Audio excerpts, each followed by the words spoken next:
Bismillahirrahmanirrahim. Assalamualaikum warahmatullahi wabarakatuh. Yang terhormat kepada dosen mata kuliah pengantar kependidikan Bapak Fadilur Rahman Baso SPD MPD dan teman-teman kelompok 2 yang saya hormati. Puji syukur atas kehadirat Allah Subhanahu wa taala yang telah memberikan kesehatan dan kesempatan kepada kita sehingga kita bisa menyelesaikan tugas mata kuliah pengantar kependidikan. Salawat serta salam tak lupa kita curahkan kepada baginda Nabi Allah Muhammad SAW yang membawa kita dari alam gelap gulita ke alam yang terang benderang. Baik, sebelum itu perkenalkan, saya Ummu Aslinda dari kelompok 4 selaku moderator dari kelompok 2. Adapun materi yang akan dipresentasikan pada kesempatan ini yaitu materi pertama, proses pendidikan sebagai pemanusiaan manusia muda melalui hominisasi dan humanisasi. Dan materi kedua yaitu perbedaan antara pengajaran, pendidikan, dan pembimbingan. Materi pertama akan disampaikan oleh Nur Wahyu Muta'alo, Nurul Ilmah, Mutmainnah, Fikrul Mustanir, Nurjun Mies, dan Silvani. Baik, langsung saja saya persilakan kepada pemateri untuk memaparkan materinya. Secara etimologis, hominisasi berasal dari kata harmoni yang menunjuk pada suatu proses yang melalui suatu upaya untuk menuju atau merealisasikan sistem harmoni. Hominisasi adalah proses pemanusiaan, sedangkan humanisasi adalah proses kemanusiaan. Manusia berbeda dengan makhluk lainnya seperti binatang dan tumbuhan. Mengapa dikatakan berbeda?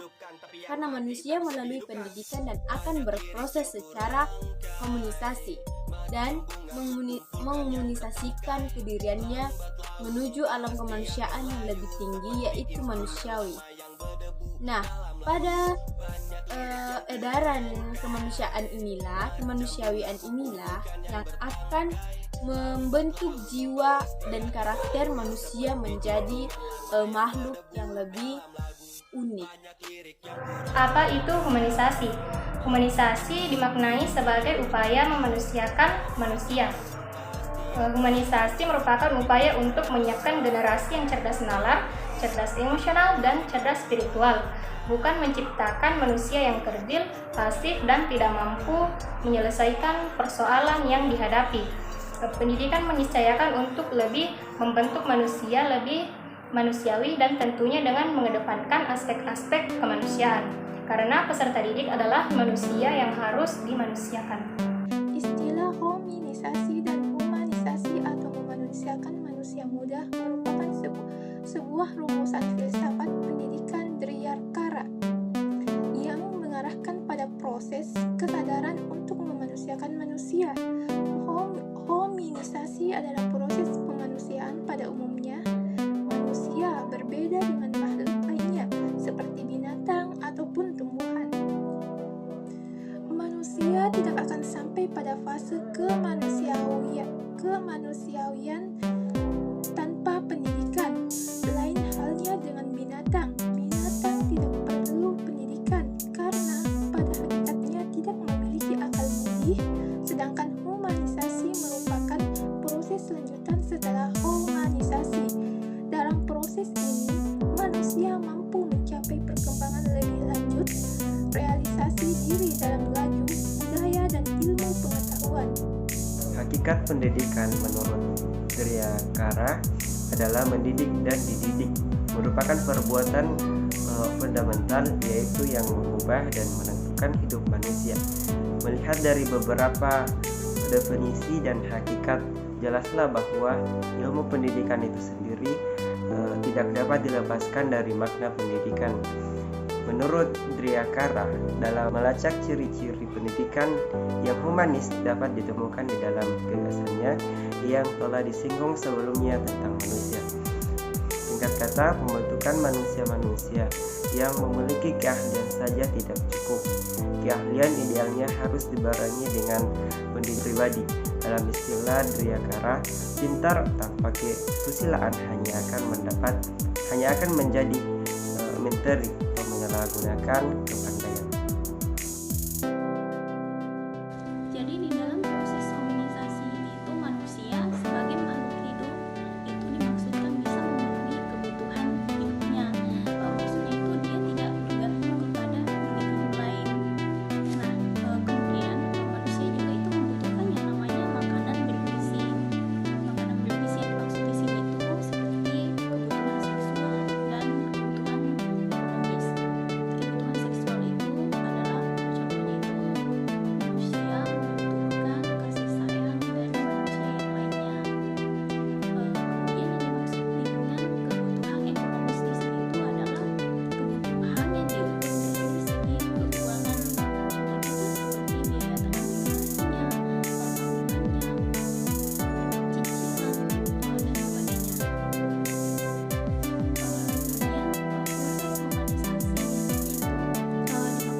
sebagai makhluk hidup di mana manusia diciptakan agar mampu berdiri sendiri dan mampu memenuhi kebutuhan hidupnya seperti kebutuhan biologis, kebutuhan seks, kebutuhan ekonomi, serta memiliki lapangan kerja sendiri.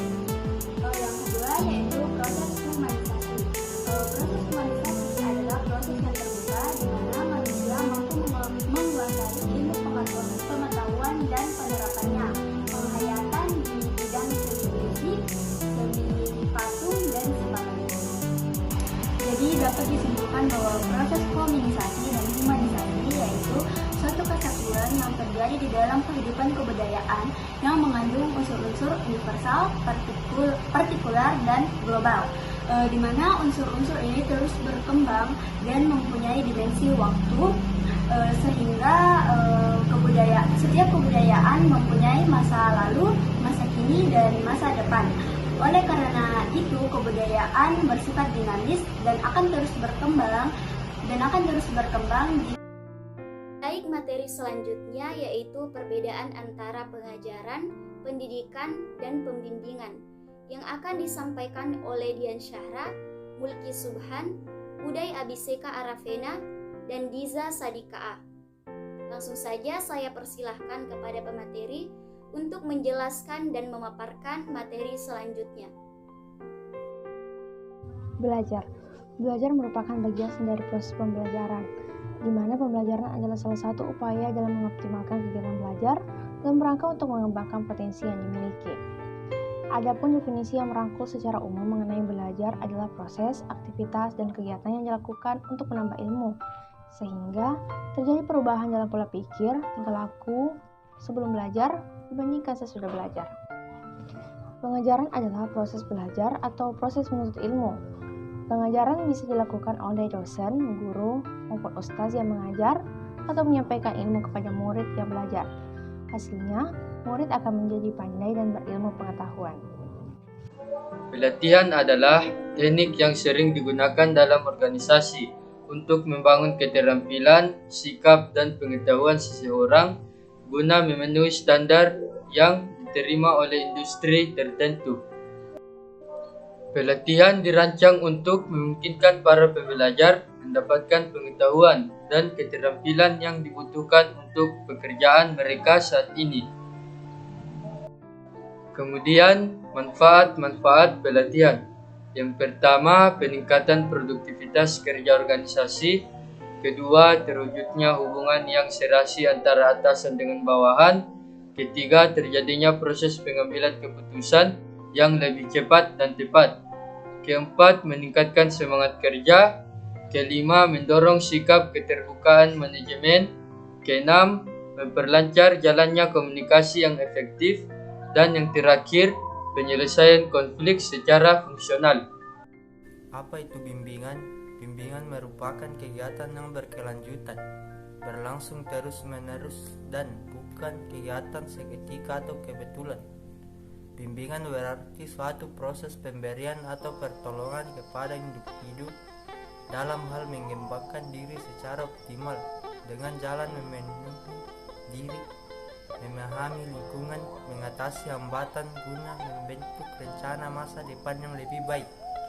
Adapun fungsi bimbingan yaitu membantu peserta didik agar memiliki pemahaman terhadap dirinya dan lingkungannya, supaya dapat mengembangkan potensi dirinya secara optimal dan menyesuaikan diri dengan lingkungannya secara dinamis dan kompetitif.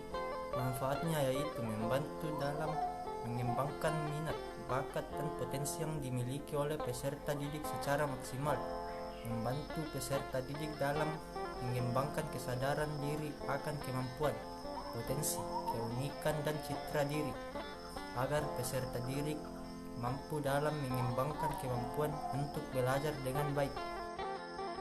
Jadi, perbedaan antara pengajaran, pelatihan, dan pembimbingan yaitu pengajaran adalah sebuah proses penyampaian baik itu ilmu pengetahuan dan keterampilan yang melibatkan seorang pengajar, contohnya dosen atau guru, kepada peserta didik di mana kegiatannya itu seperti mendidik atau mengajar. Sedangkan pelatihan adalah sebuah proses pembelajaran secara teknis yang melibatkan perolehan ilmu pengetahuan dan penajaman pengetahuan agar dikiranya peserta didik dapat menguasai sesuatu untuk kinerja yang efektif dalam berbagai kegiatan. Berbeda lagi dengan bimbingan. Bimbingan itu sendiri adalah proses memberi bantuan yang dimana dibutuhkan seorang ahli dalam bidang tertentu untuk memberikan instruksi kepada peserta didik agar potensi yang dimiliki mampu dikembangkan secara optimal dan digunakan untuk kebutuhan masa depan. Demikian materi yang dipaparkan oleh pemateri. Selanjutnya penyampaian kesimpulan yang akan disampaikan oleh Saudari Rizwira. Kepadanya dipersilahkan. Dari pembahasan dapat disimpulkan bahwa pendidikan memanusiakan manusia adalah pendidikan yang membantu mengembangkan dan mengarahkan potensi manusia yang bertujuan menghidupkan rasa peri kemanusiaan dan mencita-citakan pergaulan hidup yang lebih baik dan menjadikan manusia yang benar-benar sempurna, baik dari aspek kecerdasan, emosional, spiritual, sikap, dan sebagainya. Dengan adanya bantuan dari orang tua atau pengajar, ada dua hal yang penting dalam pendidikan yang memanusiakan manusia, yaitu pertama, orang yang dapat membantu mengembangkan potensi manusia. Kedua, orang yang dibantu agar menjadi manusia. Seseorang dapat dikatakan telah menjadi manusia bila telah memiliki nilai atau sikap kemanusiaannya. Oleh karena itu, sejak dahulu banyak manusia yang gagal menjadi manusia. Jadi, tujuan pendidikan haruslah memanusiakan manusia. Kesimpulan kedua, pengajar adalah proses belajar atau menuntut ilmu. Pengajar biasa dilakukan oleh dosen, guru, ustaz yang mengajar atau menyampaikan ilmu kepada peserta didik.